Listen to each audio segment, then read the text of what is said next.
So नमस्कार, आम्ही जात आहोत आता ट्रेकिंगला with our company employees, MD, EVP सगळेच आहेत. आणि आता बघूया.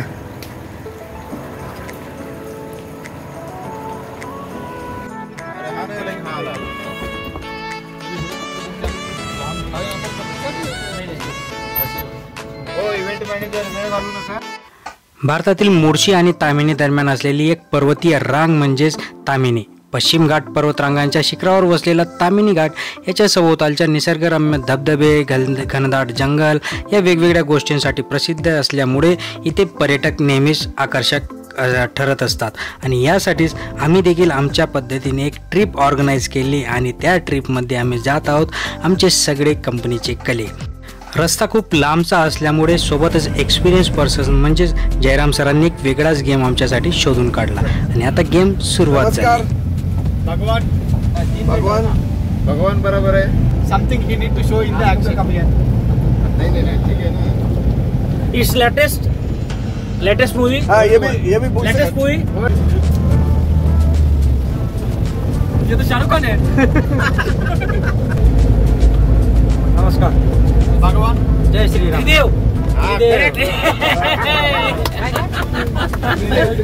त्रिदेव. रिलेटर. वर्ड. तीन वर्ड.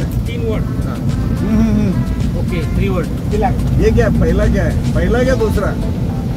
थर्ड और सेकंड. थर्ड नहीं, सिंदूर 3rd वर्ड है. मांग.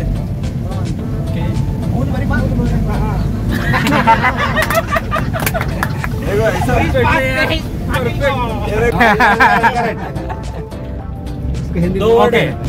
पॉकेट से निकाल रहा पैसा. पॉकेट मनी. आपला सपना मनी. पॉकेट मार. जेब.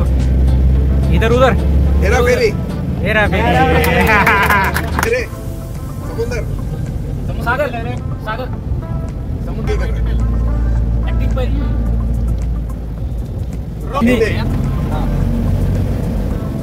दो वर्ड्स. पहिला train. City. Train. Chennai express.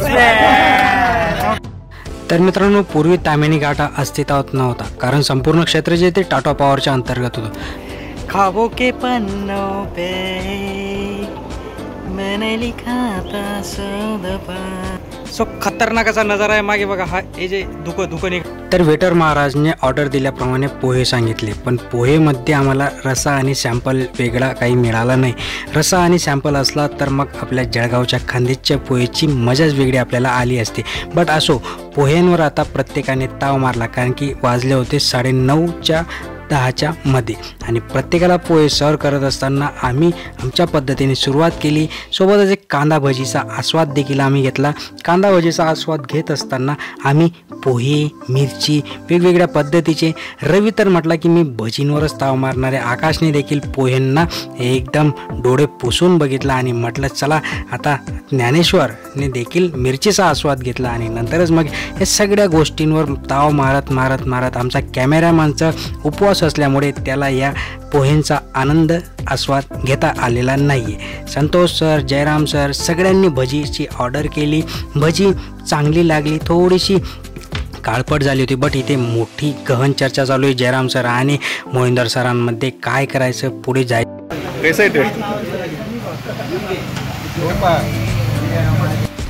भजीवर ताव मारून झाल्यानंतर आता प्रत्येकजण फोटोच्या प्रेमात पडलं. फोटो काढण्यासाठी प्रत्येकजण आता रांगेत उभं लागलं. त्यानंतर आता तामिनी घाट परत एकदा आम्ही पुढे सर करत जात असताना आगे एक ग्रुप गया ना, उनके पास सीटी चाहिए ना.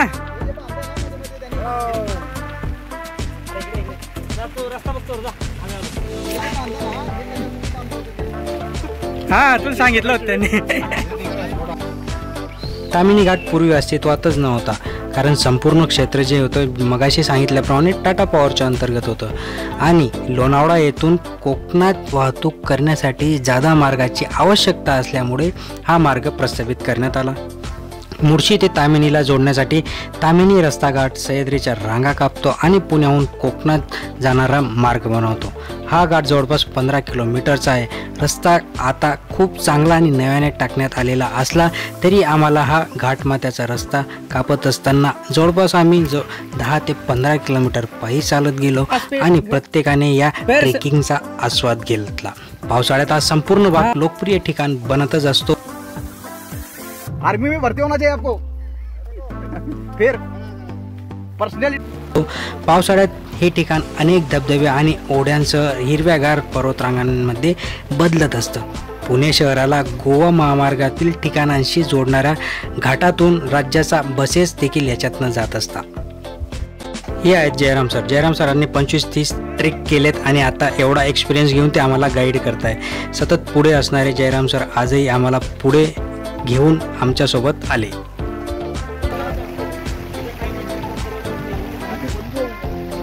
बोल दिया इसके हम दूसरी जगह पे जाएंगे.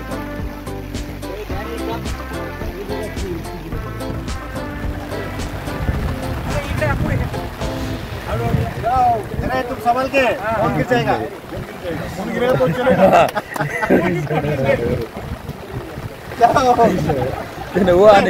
तामिनी घाटातून मुळशी धरणाच्या बॅकवॉटरकडे जाणारा रस्ता जो पडसे येथील धबधब्याकडे जातो.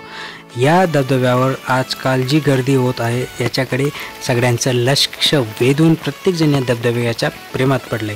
पुढे कोलाड आहे जे आता रिव्हर राफ्टिंगसाठी खूप लोकप्रिय होत आहे.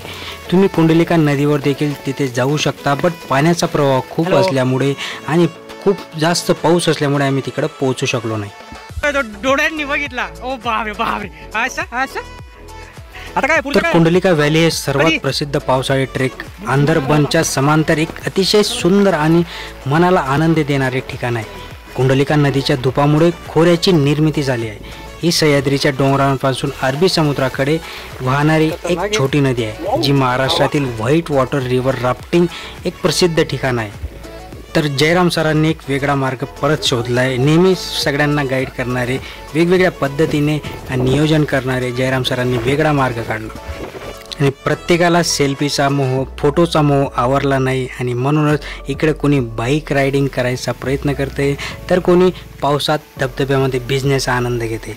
तर इथे जो असणारा हा धबधबा आहे हा धबधबा खूप अतिशय फेमस आहे जी महाराष्ट्रातील व्हाईट वॉटर रिव्हर राफ्टिंगसाठी एक प्रसिद्ध ठिकाण आपण ज्याला म्हणतो. त्याच्यातलं एक सावल्या घाट नावाचा ऐतिहासिक व्यापारी मार्ग कुंडली खोऱ्यातून तामिनी घाट रस्त्यापासून भिऱ्या गावापर्यंत जात असतो. या सगळ्यांची जी नजारे, ही चिन्हे ही आपल्याला इथे बघायला मिळतं आणि रस्त्यातच आपल्याला हा अप्रतिम धबधबा देखील आपल्याला पाहायला मिळतो. अनेक पाण्याचे नाले ओलांडताना पक्ष्यांची किलबिलाट आणि धबधब्यांचे अप्रतिम आवाज, जंगलांच्या माध्यमांशी ओपन एअर कॅम्पिंग आपल्याला देखील इथे करता येऊ शकते हिवाळ्यामध्ये. प्रत्येकजण धबधब्यामध्ये आनंद घेत असताना 17 वर्षापासून 51 वर्षापर्यंत सगळ्यांनी मनमुराद असा आनंद धबधब्याचा घेतला आहे. प्रत्येकजण पाण्यामध्ये ओलं होण्यासाठी आतुर होता आणि फायनली आम्ही आमच्या डेस्टिनेशनपर्यंत पोहोचलो. खूप काही गोष्टी पाऊस खूप काही जास्त असल्यामुळे आम्हाला एक्सप्लोर नाही करता आल्या. त्यामुळे असो, बट जे झालं ती अप्रतिम ट्रेक, अप्रतिम नियोजन आमच्या ह्याच्यातनं करण्यात आलेलं आहे आणि अप्रतिम असा आनंद आम्ही म्हणजे अनफॉर्गेटेबल मेमरीज आपण ज्याला म्हणतो त्या आपण इथे बघू शकणार आहेत. तर कोलाड आणि मुळशी धरणाच्या मधल्या भागात तामिनी घाट आहे. थोड्या चढावरून पुढे गेले की एखाद्या स्वप्नांच्या दुनियेत आल्यासारखे आपल्याला इथे वाटत असते. लांबच लांब पसरलेल्या हिरव्यागार मखमली गालीचे, ओथंबून खाली आलेले काळे ढग, खळखळणारे वाहणारे झरे, मधूनच डोकावणारे धबधबे पाहताना डोळ्यांचे पारणे फिटते.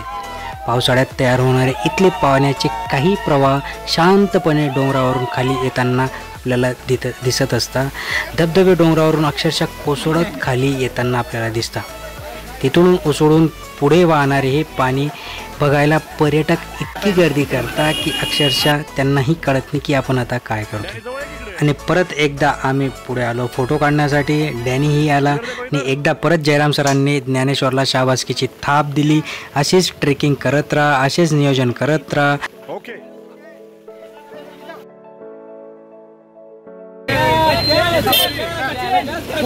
फोटो मी एकदा देणार आहे. एवढं गार पाण्यामध्ये आता गार झालेलं आहे आणि चहाची तरतरी मारा की. अरे चाय खत्म नहीं हो रहा, पानी गिर गिर के. पावसाळ्यात धुक्यात जणू काही डोके हिरवलेली टेकड्या आकाशात उंच झेपावत असतात. असे वाटते की टेकड्यांच्या या भल्या भल्या थोरल्या मोठ्या भिंतीवर अलगद चढणारे उतरणारे ढग वातावरणातून भारावून टाकतात. काळ्या ढगांभोवती चालणारा हा ऊन पावसाचा खेळ जणू काही दिवसांची ज्योत थरथरावी असा भासतो. हा मनोहारी मेळ खाणारा जो धबधबा असतो हा मंत्रमुग्ध करणारा आहे. ताम्हिणी घाट त्याच्या वळणवाटातून असा स्वर्गीय सुखाचा अनुभव देतो. पावसाळ्यामध्ये खूप धमाल मज्जा मस्ती करायची असेल तर तुम्ही ताम्हिणी घाटाला एकदा नक्कीच व्हिजिट करा. कसे जाल याच्याबद्दलही मी थोडक्यात सांगतो. मुंबईपासून अंतर 140 किलोमीटर आहे, तर पुण्यापासून पौंड रस्त्यापासून 93 किलोमीटर अंतरावर आहे. मुंबईकडून येताना रस्ते खूप काही जाम असतात. पावसाळ्यात सगळीकडे ट्रॅफिक होत असते, त्यामुळे तुम्ही एक वेगळा पर्याय देखील शोधू शकता. तर आता जयराम सर इतिहास काळातील गोष्टी सांगताना. और मुगल का साला कितना तकलीफ और उसको कैसे मैनेज किया होगा उस समय, मतलब परिवार एक परिवार राजगड तुम्ही था. हे राजगड वगैरे तुम्ही जर इकडनं साखर मार्गे गेला ना ते बघूनच थकवायला होतं. पूर्ण साखर मार्गे आहे ना, चोर मार्गे त्या राजगड चढून बघायला. मध्ये एक सिरियल कुठलं आलं होतं, पायऱ्या नाहीत त्या इकडनं. परेशान व्हायचं त्याच्यामध्ये. ते दाखवायचे की अत्याचार जो मुघलांचा होता त्याला शिवाजीने कसं तोंड दिलं असेल. स्वतः आहे ना तुम्ही आज आहे ना रायगडला जायचं म्हणजे सगळी गेले असते वाटतं, बरेपैकी लोक गेले. गेल्यानंतर त्या ठिकाणी ज्यावेळेस ते 1685-90 काहीतरी झाला. हा तर त्यावेळेस त्यांनी ते वेड्यासारखे एवढे लोक एका लिडरला कसं फॉलो करतात आणि काय मिळणार ते सुराज्याला दिले. त्याच्या नावाचं सुद्धा एक सुद्धा कुठे आहे त्याच्या नावात एवढे गड बांधले एका पण घोटाळे केले दिले. म्हणजे नेहमी शिवाजी म्हणायचा की जे काही माझं आहे ते स्वराज्याचं आहे. असे सापडणार नाही असे लोक. कोल्हापूर काय आहे ना वहाँ पे म्यूजियम है. You have to go there. बहुत अच्छा था. छोटा सा है बट बहुत अच्छा. ये आप लोग पढ़ो यार, बाहर से भी जो लोग आए हुए हैं ना शिवाजी का इतिहास को कैसे और क्या मैनेज किया और इतने लोग जान गए. फायनली एवढी भूक लागली होती की अन्नपूर्णा देवीचे आम्हाला स्मरण करण्यासाठी एवढा वेळ आम्हाला वेटरने दिला की तुम्ही फक्त देवीचं स्मरण करा. अन्नपूर्णा माता तुम्हाला नक्कीच प्रसन्न होईल. आणि खरंच आम्हाला एका तासात ताव मारलाय मजबूत 10-12 लोकांनी. कोणी चिकन मारलं, कोणी श्रावणमध्ये सुद्धा या लोकांनी मटण दाबलं. म्हणजे यांना श्रावण वगैरे काही नाही. बरं ते भेटलं एवढ्या उशिराने. म्हणजे ते दाढीवाले कसं हा आता आणतो तेव्हा आणतो. एक ते 1.5 तास लागला. कुठलं रिसॉर्ट आहे इकडे येऊ नका बरं का. ज्याला खरंच भूक लागली ना त्याने कधीच इथे यायचं नाही. घरून वाटल्यास भाकरी बांधून आणा बरं का, न्यारी बांधून आणा घरून, पण घरच्या घरी इथे येऊ नका. इथं समोरच्या हॉटेलमध्ये इथं मस्त जेवण मिळाले आमच्या महाजन साहेबांतर्फे. ठीक आहे, त्यामध्ये त्यांचे आभारी आहे. पण लेट झालं, पैसे देऊन एवढी लेट सर्व्हिस भेटते. रवी आता काय सोडणार आहे का मला? क्वालिटी मस्त होती आणि सर्व्हिस नव्हते पण क्वालिटी चांगली होती.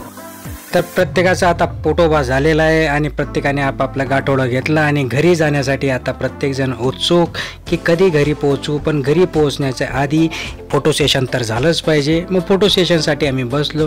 प्रत्येकजण आपापल्या पद्धतीने पोस्ट देताना जयराम सरांनी हट दाखवलं. अशा पद्धतीने हट असतं आणि तेही आम्हाला शिकवत होते. आम्हीही अत्यंत उत्सुकतेने शिकलो आणि ते बनवलं. सो फायनली अविस्मरणीय ट्रिप अशी झालेली आहे. सो ए दिन न मिलेगे दोबारा, जिंदगी न मिलेगी दोबारा.